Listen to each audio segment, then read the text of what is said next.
So hello my dear students, बात चल रही है कैलोरीमेट्री की। कैलोरी एक हीट की यूनिट होती है, तो हम इसमें अब तक हीट और टेम्परेचर के बारे में बात कर चुके हैं। Heat capacity, specific heat capacity and it's measurement के अंदर अभी हम बात करेंगे difference between heat and temperature. बहुत ही इंपॉर्टेंट टॉपिक है, आपसे कई बार पूछ लिया जाता है और सबसे कंफ्यूजिंग रहता है स्टूडेंट्स के लिए कि हीट और टेम्परेचर तो एक जैसे होते हैं, हीट और टेम्परेचर में क्या डिफरेंस है। तो चलिए देखते हैं हीट और टेम्परेचर में क्या डिफरेंस है। तो चलिए, पहला डिफरेंस है heat is a form of internal energy. जैसा कि हमने पहले ही पढ़ चुके हैं कि heat is a form of internal energy obtained due to the random motion of attractive force of molecules in the substance. तो ये एक इंटरनल एनर्जी होती है। Temperature is the quantity which determines the direction of flow of heat. ये decide करता है कि heat कहाँ से कहाँ फ्लो करेगी। Heat always flow from high temperature to low temperature, keeping the two bodies at different temperature in contact. Correct. ऐसा unit of heat हमने जूल देखा था, इसकी कॉमन यूनिट हमने कैलोरी भी पढ़ा था।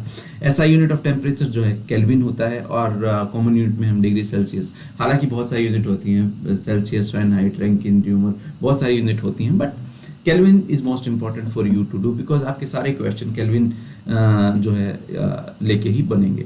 The amount of heat contained in the body depends upon mass, temperature and substance of the body. हमने देखा था ना, Q is equal to MC delta T इससे पहले वाले सेशन में। तो ये हीट इन सब चीज़ों के ऊपर डिपेंड करती है, मतलब हीट मास के ऊपर डिपेंड करती है, हीट क्वांटिटी ऑफ मैटर के ऊपर डिपेंड करती है।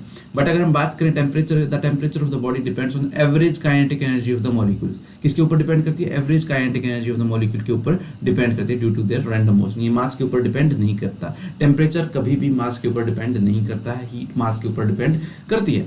इसका एग्जाम्पल हम ले सकते हैं कि मान लीजिए you have a bucket of water, boiling water है, 100 डिग्री सेल्सियस पे है, और उसमें से अगर आप एक कप पानी निकाल लेते हैं तो दोनों का टेम्परेचर तो सेम होगा। कप में भी जो पानी है उसका 100 डिग्री सेल्सियस टेम्परेचर होगा, बकेट में भी जो पानी है वो 100 डिग्री सेल्सियस पे होगा। बट क्या दोनों में हीट सेम होगी? डेफिनेटली उन दोनों में हीट सेम नहीं होगी। टेम्परेचर हालांकि दोनों का सेम हो सकता है, हीट कभी भी उनके बीच में सेम नहीं होगी। This is what you need to take care.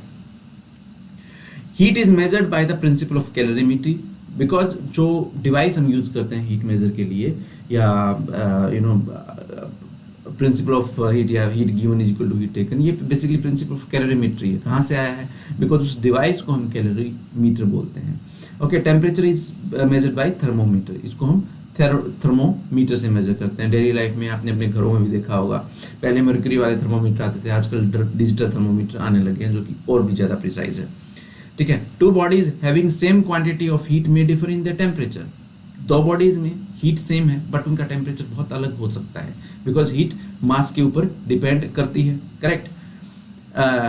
And then two bodies at the same temperature में differ in the quantity of heat content in them. Correct. Same temperature पे बट हीट अलग हो सकती है, जैसे कि हमने बकेट ऑफ वाटर एंड एक कप ऑफ वाटर का एग्जांपल लिया। दोनों में टेम्परेचर तो 100 डिग्री सेल्सियस हो सकता है बट दोनों का हीट सेम नहीं होगा। तो ऐसे बहुत सारे केसेस आप ले सकते हैं।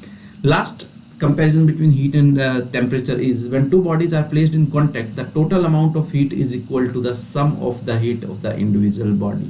Total amount of heat किसी भी बॉडी में कितनी होगी? It is the sum of the individual heat. Okay?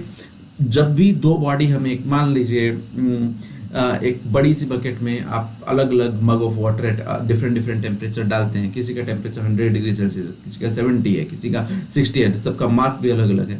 तो एक में जितनी हीट है, दूसरे की हीट, तीसरे की हीट, सबको ऐड कर देंगे तो हमें टोटल हीट मिल जाएगी। तो you can simply add it just like energy, just like work.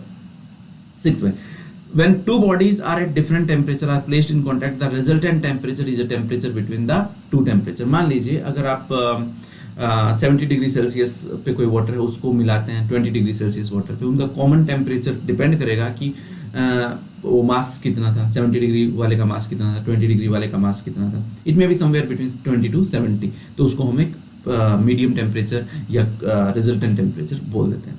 तो इसके बाद हम हीट और टेम्परेचर के बारे में थोड़ा और डिटेल में डिस्कस करेंगे।